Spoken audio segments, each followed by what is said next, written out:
morning. I'm Rebekah Ricks. I'm here with the Homeschool Connection in Winter Haven, Florida. And this is our blog, What's Your Brew? And we're doing a brew is a mixture of people, events, and things that come together to form a more potent whole. And so that's kind of what we want to do. Be a part of your whole and kind of add to your brew, your mix of things that you do at home, and our mix of our lives, really, because we all have different people that can pour into us. So today, I'm from the same office I was last time, and I have to show you this really cool. I think this is one of the coolest ideas ever, decorating ideas. So if you didn't notice, I like to do decorating too. That's not really what our blog is about, but I did have to point this out. These are one of the screens that were from the HGTV house that they redid here in our town. They actually took this old cool Florida home and put it on a truck and moved it onto a lake. So it was a really cool house, but it wasn't in a pretty spot. And moved onto a lake. And then Lisette Cruz is our office manager. So this is her little office. But she took them, and I thought this was super creative to hang things on it. A clock here and different things. So it's not just a window frame on the wall to hang things on it. So it looks, it's one of my favorite places. Actually, this office, besides my office, is one of my favorite places. It makes me feel happy when I come in. Kind of like coffee does, makes me feel happy. In here it's just pretty, it's cool. There's neat stuff in here. So today we're kind of continuing, and then next week we're going to keep continuing. And we're going to talk a little bit today about homeschooling in Florida, and a continuation that is these special high school programs. What are they? Are they a good choice for your student? And how to get them ready in middle school for high school. All right, so the first thing I kind of want to cover is there are lots of different programs, and next Thursday I will really go into more detail on those programs. Some to name a few, and if there's one I don't name and you would like information on it, next Thursday I will make sure I go over them. The main ones right now that you hear a lot about are Cambridge Academy, which is actually from Cambridge, England. It was developed in that. It's a high school program. It's an advanced, and so these are all accelerated programs. You can do Cambridge. You can do what's IB, which is International Baccalaureate, and that is, I think I just murdered that word, which is only a program. There are programs for all the way up. There's even a pre-IB, but really in the United States we usually only use it in 11th and 12th grade. So if they're not in it, it's pre-IB, and then after that in 11th and 12th grade it's IB. So there's Cambridge, IB. Here in Florida we have collegiate high schools, which are kind of like dual enrollment, but they're a little bit different. You can dual enroll, but collegiate is basically a community college or a college that has a high school attached to it, where the students have passed the test. Here in Florida it's a PERT, and are able to take certain college classes. And you can start, in Florida you can take a college class in 10th grade, and then you can go full-time in 11th and 12th grade if you pass the requirements for that. And then AP, Advanced Placement. Alright, so Cambridge, IB, Collegiate, Dual Enrollment, and AP are kind of the 5 really accelerated programs. There are a few more less known. Cambridge is probably the least known because it's just kind of starting up here in the United States. IB's been around. You can earn college credit for that. And so next time I'll really go into more detail on some of those. What's the good, the bad, and ugly. Why we should use them, why we shouldn't use them. Really my big take on them is don't drive faster than your angel can fly.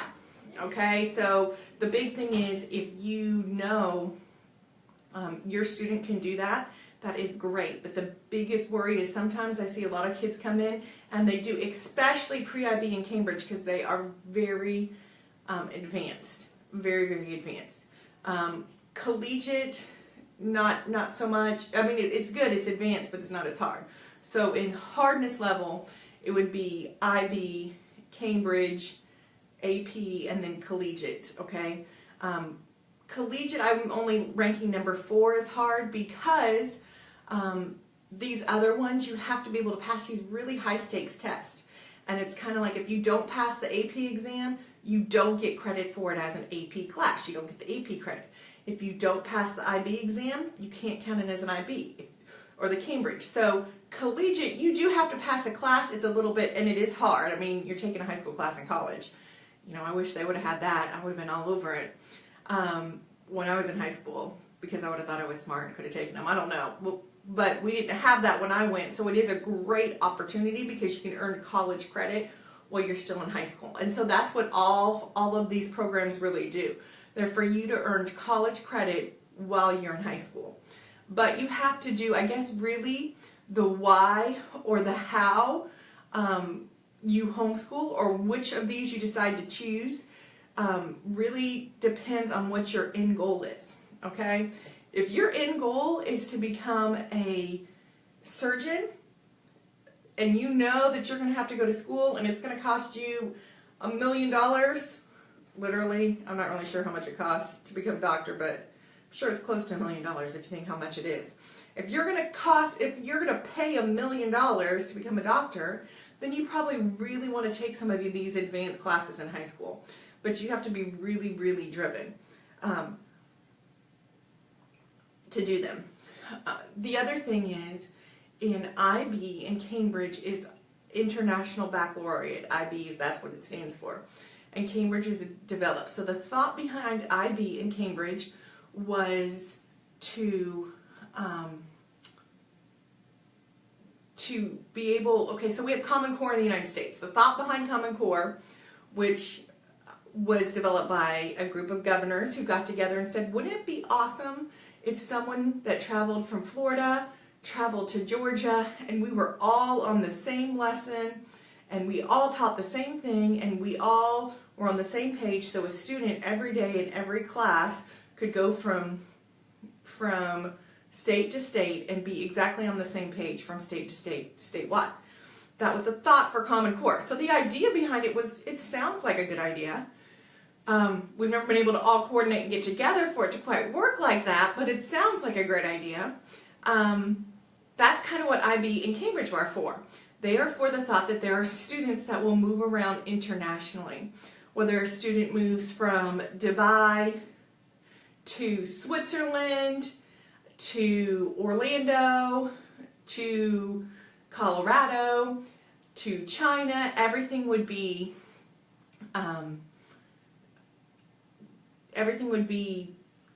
even, you know, amongst everything. So you could travel around internationally, and that they would take tests or programs that would be comparable, that the curriculum would all be comparable between them. So here's the thing. Of course, when you have Common Core, someone is coming up with a common idea that they want to push, an agenda they want to push. Unfortunately, we wish that you could have an agenda-free education system, but every book, every author has an agenda that they're trying to push, okay? You know, if I write a book, I have a purpose behind it. I have an idea, a philosophy that I want you to get. Well, that's the same thing with our textbooks. So you have to remember, if you're doing something like IB or Cambridge, who has written those textbooks? Now, those textbooks were really written, most of them were developed by people from the United Nations, so it has a very, very different view, especially in their history books, of what maybe we would view history in America. The biggest ones, anytime you're taking any classes, is to look at the philosophy behind those books. So IB and Cambridge have a very liberal philosophy. A lot of times in their history books, America is painted as the evil one. We are the aggressors. We came over here and kicked the Indians out of their land. And very, you know, America came, that's why we have Christian education or private education, is because we want to separate and be able to teach our children how we believe. So a lot of the philosophies and things are different on those. So if you know, and if you can tell your kids, look, this is if that's not a big deal to you, then great. But if it is a big deal to you, it's just something for you to be aware of and to be able to talk to your children and say, okay, this is not from a Christian perspective. This is going to be from a secular perspective. All right. You know, especially in your science books, even I've noticed even lately in biology books when I look at them, that there will be evolution versus creation. Creation might not even be mentioned, and then if it is mentioned, it's really ridiculed. Here recently we had one of our a high school student taking a marine biology class and had a creationist view in her marine biology class at our local community college, and she was given a low grade because she had a creationist viewpoint, and that's not what the teacher was looking for from this paper. He wanted something different. And this wasn't even like in the paper. This is just somebody I know personally. I kept a copy of the paper. And that was their thing. So if you know, and if your kids know, okay, I may have to hear some of these things that I necessarily don't believe with or are going to coincide with my beliefs, then that's fine, as long as you're kind of aware. And I would really suggest you get some IB books, and which are readily available on Amazon, pretty much anywhere, and read through them and look at them. So those are the only things. So you have to remember who's writing the curriculum, especially for Cambridge and IB. It kind of could be the same thing at Collegiate, who's teaching that class, because that college professor has a lot of power to kind of push their philosophy. And then AP is College Board certified, so it's the people who certify the SAT and the ACT. Those are pretty straightforward academically to do, but you can take them. So I'm going to really dive into each of those individually more and give you some really good resources for them next Thursday. Let's talk about how to get ready for high school when you're homeschooling. Okay, really you have to say, what are your academic goals? If you aim for nothing, you hit it every time. What is my goal? Is my goal to go to college? Does my child want to go to college? Is my goal to go to Harvard? Is my goal to go to a community college and go to a university? Is my goal to go to a university? Really, how aggressive do I want to be on these classes and these programs? Now, they can take high school classes in junior high. Right now, the big push, especially for Cambridge and IB, they want them to have taken, and now they're pushing them more and more. I start seeing kids come in with transcripts that have taken Algebra 1 in 6th grade, Geometry in 7th grade, Algebra 2 in 8th grade, and so they're going into 9th grade and they're getting ready to take a pre-calculus, which I think is really advanced, because some of that stuff I don't know if you can, the processing needed for some of that is very hard as an upper math teacher. Or I'll see kids come in who have taken in 6th grade physical science, 7th grade they took biology, 8th grade they took more advanced, like an A and P, 9th grade they're going in and into an IB program where the IB counselors put them into chemistry, like an AP chemistry or pre-AP. So we're talking very advanced, all right? You don't have to have all that, but they almost always require for these that you've already taken Algebra 1 and hopefully geometry in junior high. So in 9th grade, they really want you to have Algebra 2 done by the end of 10th grade. So you kind of have to plan ahead for that, which would mean Algebra 1, if you took Algebra 1 in 9th grade, you'd have to take Geometry and Algebra 2 at the end of 10th grade, because it is almost impossible to pass the PERT math without Algebra 2. I mean, you can, but it's almost impossible to pass the math without Algebra 2. Your histories, your sciences, they almost always want you to have 2 biology and chemistry done before you go into something that's a 2-year program like Collegiate, because then they'll want you to take college biology and college chemistry.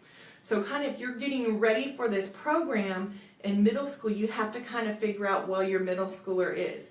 Are they going to be ready to take an advanced class? Not everybody is.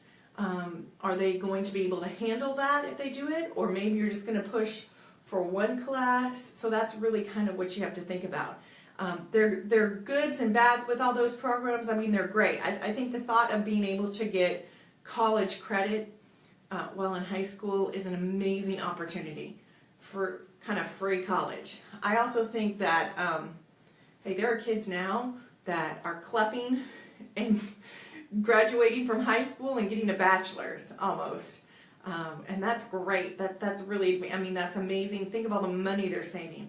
But, you know, that's not for everybody. So college isn't for everyone. That's not the path for everyone. So you have to kind of think, okay, where's my child? What kind of path do I want them on? What can I afford for as far as college? Are we trying to go to college? Are we trying to go to community college? Are we trying to go to a university? Are we trying to go Ivy League? Are we trying to get into the Air Force Academy, or Annapolis. So these are all things you have to kind of think about. And so how you plan your middle school years out kind of depends on where you're planning on going at the end. And you can change in the middle. I mean, I know it's hard for us to say a 12-year-old knows he's going to be a brain surgeon. Like, I didn't even know I graduated from high school when I was 17. And I changed my major like 3 times. I mean, I graduated when I was 21 with 2 degrees because I took so many extra classes, but I switched around a lot. So I know it's hard for us to say when you're that young, but you could kind of have a goal for them for high school. So I really recommend, to sum up, if you're getting ready for high school, try in 7th and 8th grade to take a high school level class. Great ones to take are biology, history, a U.S. history maybe in 8th grade, or a world history, a high school level history. If you're ready, and only if you're really, really ready, Algebra 1, things like that. Those are good things for you to really get ready for high school, especially that 8th grade year where you're kind of an in-between. And then you're not taking all high school classes. Take some middle school English, maybe if you take 2 high school classes, take the rest middle school classes. Kind of challenge yourself a little bit to really get you ready for high school. And then when you get to high school, and you can jump right in full-fledged and be super ready for it. That's why we let them take college classes in high school, so when they get to college, they can jump right in and be ready to go. So if you have any other questions or any specifics about these certain programs, I'm going to talk a little bit next time how to get into these programs, who you really need to talk to, and have some more detailed information for you on the blog. And remember, www.thehomeschoolconnection.net is where our blog is, and please like and share and invite other people to follow us. And I hope you have a great 4th of July weekend, and I will see you all next Thursday.